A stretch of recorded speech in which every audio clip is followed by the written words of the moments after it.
হঠাতে আজি মই অকলশৰে হাবিৰ মাজলৈ বুলি ৰাওনা লৈছোঁ। চাৰিওকাষে দেখিছেনে হাবিয়ে হাবি, জংঘলে জংঘল। আৰু ইফালে গেটখন লাহেকৈ খুলি আকৌ ভিতৰলৈ সোমাই গৈছোঁ। অকণমান ভয়ো লাগিছে। এখোজ দুখোজকৈ আগুৱাই গৈ আছোঁ। গৈ দেখিলোঁ গোসানী আৰু পাপাক ইয়াতে আছে। চাওকচোন, ঢেকীয়া চিঙাত লাগি গৈছে দুয়োজনে।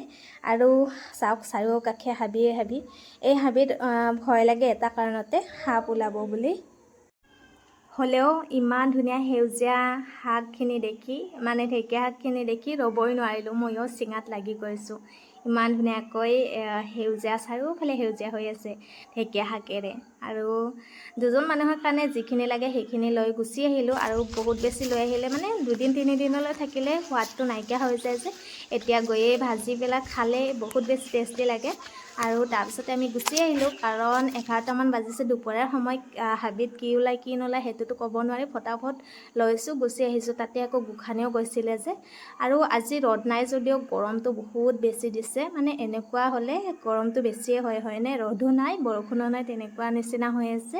গৰম ভাৱটো বহুত বেছি হৈছে। তাকে গোটেই তিনিওজনে আকৌ ঘৰলৈ বুলি আহি গ'লোঁ। হাবিৰ সেই সেউজীয়া সৌন্দৰ্যৰ মুহূৰ্তবিলাক আমাৰ বাবে আজি বিশেষ হৈ গ'ল জানেনে? কাৰণ গোসানী পাপাকো তাতে আছিলে, ময়ো গৈ ওলালোঁ। আৰু তিনিওজনে ধুনীয়াকৈ ফূৰ্তি কৰি হাঁহি ধেমালিৰে ঢেকীয়া শাকখিনি ছিঙি লৈ আহিলোঁ। আৰু এই সাধাৰণ দিন যদিও আমাৰ বাবে বহুত ধুনীয়া এটা দিন, কাৰণ এইবিলাক স্মৃতি থাকি যাব। সেয়েহে ভিডিঅ' যোগেৰে বন্দী কৰি ৰাখিলোঁ। আৰু আহিয়ে ঢেকীয়া শাকখিনি ধুনীয়াকৈ ধোৱাত লাগি গৈছোঁ, কাৰণ ইয়াত যে এটা সেউজীয়া পোক থাকে, সেই পোকটো জানেনে? ধৰিবই নোৱাৰি, পাতৰ নিচিনাকৈ একেবাৰে ধুনীয়া হৈ থাকে। আৰু সেইবাবে বহুবাৰ ধুইছোঁ ঢেকীয়া শাকখিনি ভালকৈ। আৰু ভালকৈ ধুই উঠি এতিয়া বাহিৰৰ ফালে লৈ আহিছোঁ, কাৰণ পোকবিলাক দেখি নাপাম যে। আৰু ৰ'দৰ কাৰণে, ৰ'দ নাই যদিও গৰমটো আছিলে ন, কিবা লাগি গৈছে আহিয়ে। এতিয়া অকণমান বহি লৈ ঢেকীয়া শাকখিনি ভালকৈ চাই মেলি চাফা কৰাত লাগি গৈছোঁ।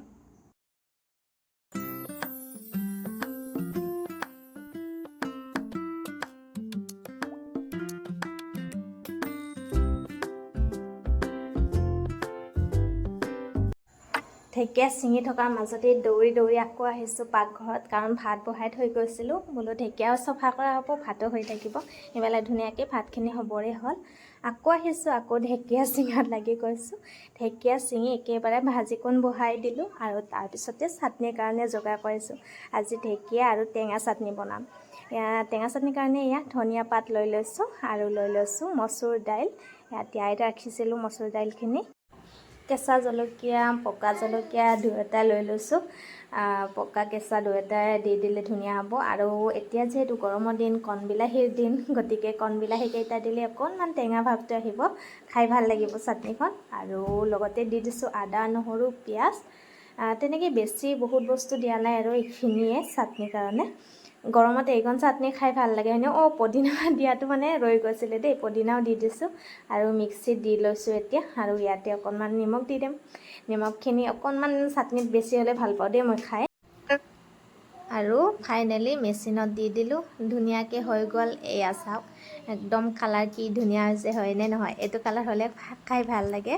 আৰু পদিনা ধনিয়া অকণমান বেছিকৈ দিছোঁ যে। ঢেকীয়া ৰেডি, চাটনি ৰেডি। আৰু ভাত খোৱা মানে টাইমটো আৰু দেৰি কৰি লাভে নাই, হয়নে নহয়? গতিকে ফটাফট লৈ লৈছোঁ। পিঁয়াজ লৈছোঁ, চাটনি, ঢেকীয়া, আৰু ইফালে ভাত। আৰু ইফালে আছে মাছৰ জোল। সেইকণ আৰু দেখুওৱা নহ'ল। মাছ, আলু তেনেকৈ বিলাহীৰ লগত বনোৱা গৈছে।